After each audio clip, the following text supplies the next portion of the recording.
உறவுகளை சுமப்பவர்களாக மாறணும் அப்படிங்கிற ஒரு எண்ணத்தை ஆண்டவர் என் உள்ளத்திலே போட்டார். ஆமீன். உறவுகளை என்ன செய்யணும்? சுமக்கணும். எத்தனை பேர் ஆமீன் சொல்றீங்க? உறவுகள்னா யாருங்க? ஆமீன். உங்க கூட பிறந்திருக்காங்க பாருங்க, அவங்க தான் உறவுகள். ஆமீன். ஹல்லேலூயா. உங்க சகோதர சகோதரிகள். ஆமீன். அவர்களை சுமக்கிற ஒரு இருதயம் நமக்கு வரணும். ஆமீன். வேதத்துல நம்ம படிக்கும்போது சகோதர சிநேகம் நிலைத்திருக்க கடவது அப்படின்னு வேதத்துல படிக்கிறோம். சகோதர சிநேகம் என்ன இருக்கணுமா? நிலைத்திருக்க கடவது, அது மாறக்கூடாது. ஆமீன். அந்த ஸ்நேகத்துல, அந்த அன்புல நிலைச்சு இருக்கணும்னு வசனம் சொல்லுகிறது. ஆமீன். ஹல்லேலூயா. கர்த்தர் நமக்கு கொடுத்திருக்கிற உறவுகளுக்காக எல்லாரும் தேவனை ஸ்தோத்திரம் பண்ணுங்க. உங்களுக்கு அண்ணா கொடுத்திருக்கலாம், தம்பி கொடுத்திருக்கலாம், தங்கச்சி கொடுத்திருக்கலாம், அக்கா கொடுத்திருந்திருக்கலாம்.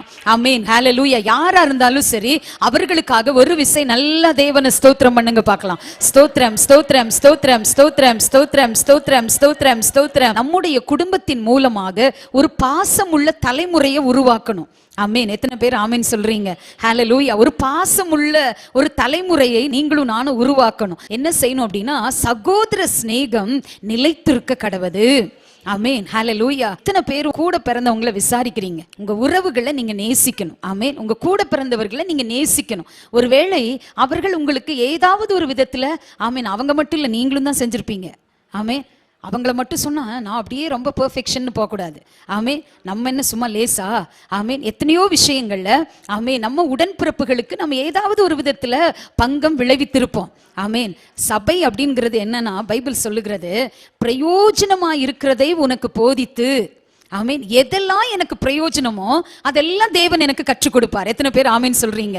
நான் ஆலயத்திற்கு வரும்போது எதெல்லாம் எனக்கு பிரயோஜனமோ அதெல்லாம் அப்பா எனக்கு சொல்லி கொடுப்பாரு. ஆமீன். இதை உள்வாங்கி இதை செயல்படுத்துகிற மக்கள் உண்மையாகவே நீங்க ஆசீர்வதிக்கப்படுகிறதை பார்க்க முடியும். எத்தனை பேர் ஆமீன் சொல்றீங்க?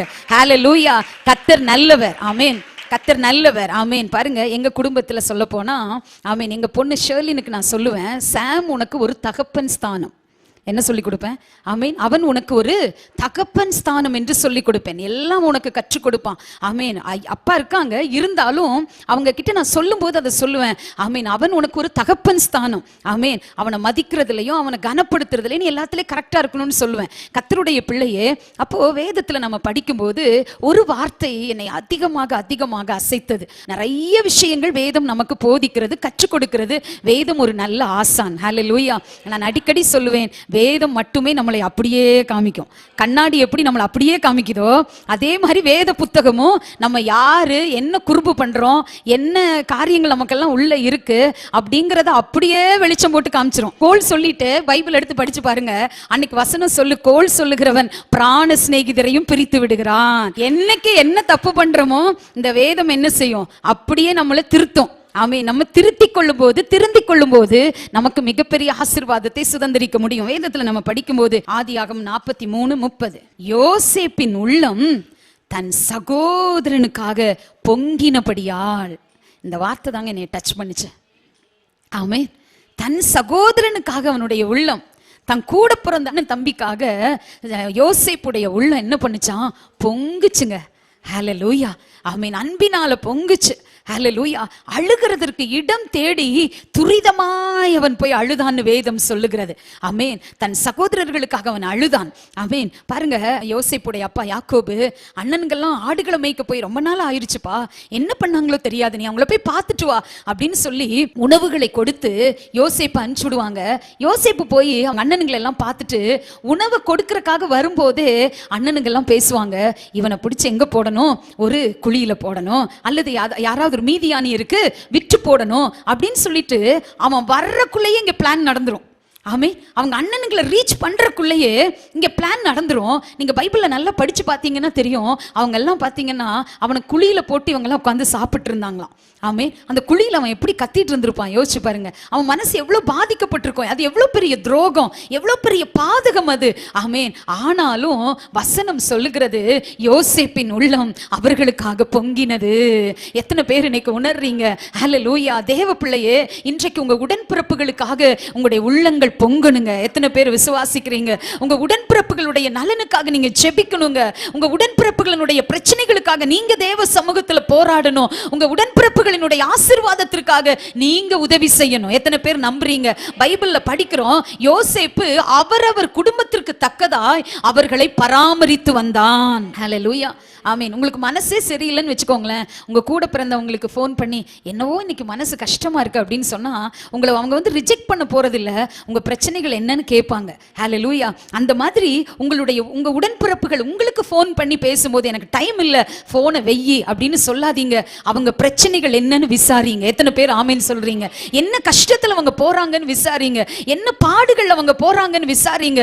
விசாரித்து அவர்களுக்காக உங்க உள்ளம் பொங்குமானால் நான் தீர்க்க தரிசனமாக சொல்லுகிறேன், அவர்களை பராமரிக்க கூடிய அளவிற்கு ஒரு உயர்வை ஆண்டவர் உங்க மேல வைப்பாரு. ஒருவேளை அவங்க நமக்கு துரோகம் பண்ணி இருந்திருக்கலாம், அல்லது பாதகமா நம்மள நினைச்சிருந்திருக்கலாம், பல விஷயங்கள்ல நம்மளை ஒதுக்கி இருக்கலாம். ஆமீன். நம்ம வேண்டான்னு கூட நம்மளை தள்ளி இருக்கலாம். இனி செத்தா கூட இந்த உறவு வேண்டான்னு கூட சொல்லுவாங்க. செத்தா யாரையும் பார்க்க முடியாது.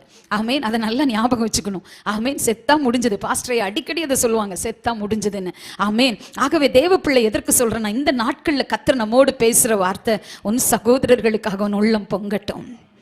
அவர்களுடைய கசப்புகளை நினைக்காமல், அவர்கள் செய்த துரோகங்களை நினைக்காமல், அவர்கள் செய்த பாதகங்களை நினைக்காமல், ஆமீன். எவ்வளவு கசப்பு உங்களுக்கு அவங்க கொடுத்திருந்தாலும் அந்த கசப்பை இல்லப்பா, அவன் ஆசீர்வதிக்கப்படும்படியாய், அவங்க ஒரு உயர்வுகளுக்கு வரும்படியாய் நான் என்னை அவர்களுக்காக அர்ப்பணிக்கிறேன். ஹல்லேலூயா. எங்களுடைய குடும்பத்தின் உறவுகளுக்காக, உடன்பிறப்புகளுக்காக நான் அவர்களுக்காக ஜெபிக்க போகிறேன்.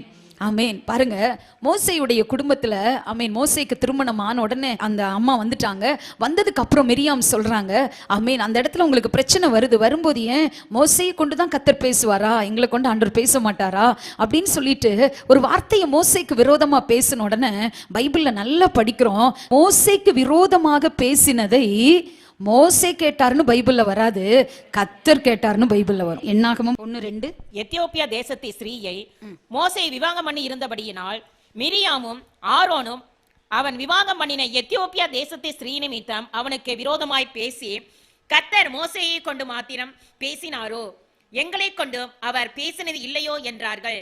கர்த்தர் அதை கேட்டார். ஆமீன். யார் கேட்டா? கர்த்தர் அதை கேட்டார். ஹல்லேலூயா. இப்போ உடன்பிறப்புகளை பற்றி ஏதாவது பேசுனீங்க, முடிஞ்சிங்க. ஹல்லேலூயா. ஆமீன். அனாவசியமாக பேசிட்டோம், அவ்வளோதான். ஆமீன். ஹல்லேலூயா. தெரியாதது என்ன செய்யாதீங்க, பேசாதீங்க. ஆமீன். கர்த்தர் அதை கேட்டார். உடனே கர்த்தர் கோபம் வந்துருச்சு. மிரியாமுக்கு உடனே ஒரு வியாதியை கொடுத்துட்டாரு. அவங்க வந்து குஷ்டரோகியா இருந்தாங்க. வசனம் சொல்லுகிறது, 13ஆம் வசனம் படிங்களேன். அப்பொழுது மோசே கர்த்தரை நோக்கி, என் தேவனே அவளை குணமாக்கும் என்று கெஞ்சினான். ஆமென். மோசே என்ன செய்றாரு?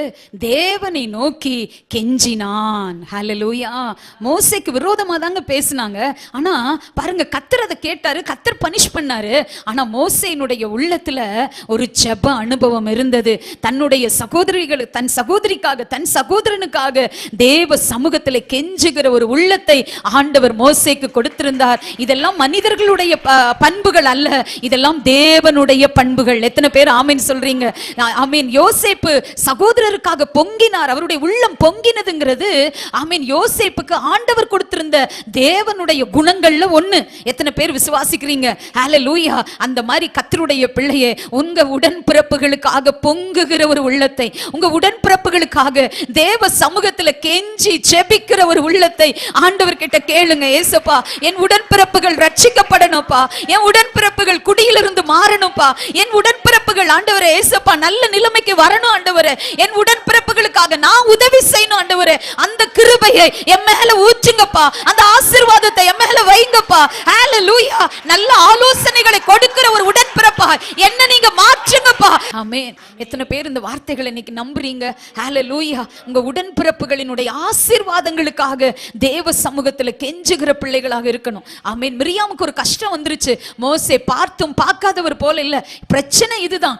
நீ வந்து என்ன குறிச்சு பேசுன, அதனால உனக்கு இது வந்துருச்சு அப்படின்னு சொல்லி அதை சொல்லி காமிக்கல, மாறா என்ன செஞ்சாரு? தேவனை நோக்கி கெஞ்சினார். ஹல்லேலூயா. இன்னைக்கு ஏதாவது ஒரு விஷயம் செய்யும் போது அதவே மனசுல வச்சு வச்சு என்ன செய்யக்கூடாதுங்க? அவங்கள பழி வாங்க கூடாது. எத்தனை பேர் ஆமீன் சொல்றீங்க? ஹல்லேலூயா. இன்னைக்கு உணர்ந்து பாருங்க, ஏசப்பா மற்றவங்களை நான் கசந்து கொள்ளாது இருக்கிற ஒரு இருதயத்தை எனக்கு கொடுங்கப்பா. அவங்க எனக்கு கசப்பா இருக்கலாம், ஆனா என்னுடைய உள்ள அவங்களுக்காக பொங்கட்டு ஆண்டவரே. யார் யார் உங்களுக்கு துரோகம் பண்ணாங்களோ, உங்களை அவமானமா பேசுனாங்களோ, உங்களை ஏசுனாங்களோ, உங்களை கேவலமா நினைச்சாங்களோ, அது உடன்பிறப்புகளா இருந்தாலும் யாரா இருந்தாலும் இன்னைக்கு அப்பாட்ட சொல்லுங்க, என் உள்ளம் அவர்களுக்காக பொங்கட்டும்பா, என் உள்ளம் அவர்களுக்காக பொங்கட்டும்பா. உங்க மனச எனக்குள்ள வச்சிருங்கப்பா, உங்க பாவத்தை எனக்குள்ள வச்சிருங்கப்பா. எத்தனை பேருக்குள்ள ஆவியானவர் கிரியை செய்கிறார்? ஓ ரீபாலாபா, மன்னிக்க முடியாத குற்றங்களை யோசேப்பின் சகோதரர்கள் செய்திருந்தாலும், ஆமே, யாக்கோபு மரிச்சு போயிட்டாரு. உடனே அண்ணனுங்களுக்கெல்லாம் பயம் வந்துருச்சு. ஐயோ, இனி யோசேப்பு நம்மளை கொண்டு போடுவான். அப்பா இருந்த வரைக்கும் அமைதியா இருந்தான், அப்பா இறந்துட்டாரு, இனி அவன் நம்மளை பழி வாங்குவான்னு நினைக்கிறாங்க. ஆனா வசனம் சொல்லுகிறது, யோசேப்பு அதை கேட்டு அழுதான் என்று வேதம் சொல்லுகிறது. ஆமீன். 5 முறை அவர் அழுதிருக்கிறார். ஆமீன். யோசேப்பு எத்தனை முறை அழுதிருக்காரு?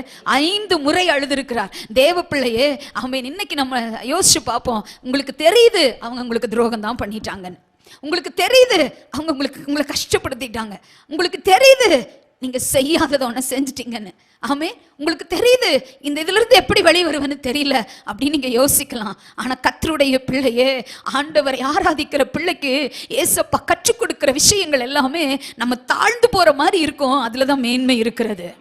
ஆமென். தாழ்மை என்பது என் தேவனின் குணம் என்பதை மறந்து போக கூடாது. மன்னிப்பது என்பது என் தேவனின் குணம் என்பதை மறந்து போக கூடாது. ஹல்லேலூயா. எத்தனை பேருக்குள்ள ஆமென், உங்க உறவுகள்லயோ உங்க உடன்பிறப்புகள்ல யார்கிட்ட கசப்பா இருந்தாலும் அப்பா சமூகத்துல முதல்ல அவங்கள மன்னிச்சிடுங்க, 2வது கிருபை உங்களுக்கு பெருகிரும். யோசேப்பின் உள்ளம் என்னாச்சு? சகோதரர்களுக்காக பொங்கினது. ஆமென். ஹல்லேலூயா. ஆமென். வித்தரலாம் அவனை குழியில போடலாம், இப்படிதான் எல்லா அண்ணனுங்களும் பேசினாங்களே தவிர, ஆமென், தான் சொந்த உடன்பிறப்புன்னு சொல்லி ஒருத்தருக்குமே என்ன வரல, உணர்வு வரல. எல்லாமே நன்மைக்காக கர்த்தர், நீங்கள் எனக்கு தீமை செய்தீர்கள், கர்த்தர் அதை எனக்கு நன்மையாக மாற பண்ணினார். நீங்க மன்னிக்கும் போது அது நன்மையா மாறும். எத்தனை பேர் ஆமீன் சொல்றீங்க? என்னென்ன தீமைகள் உங்க வாழ்க்கையில வந்ததோ நீங்க மன்னிக்கும் போது அது நன்மையா மாறும். விசுவாசிக்கிறவங்க, அப்பா நான் இன்று மன்னிக்கிறேன். ஹல்லேலூயா.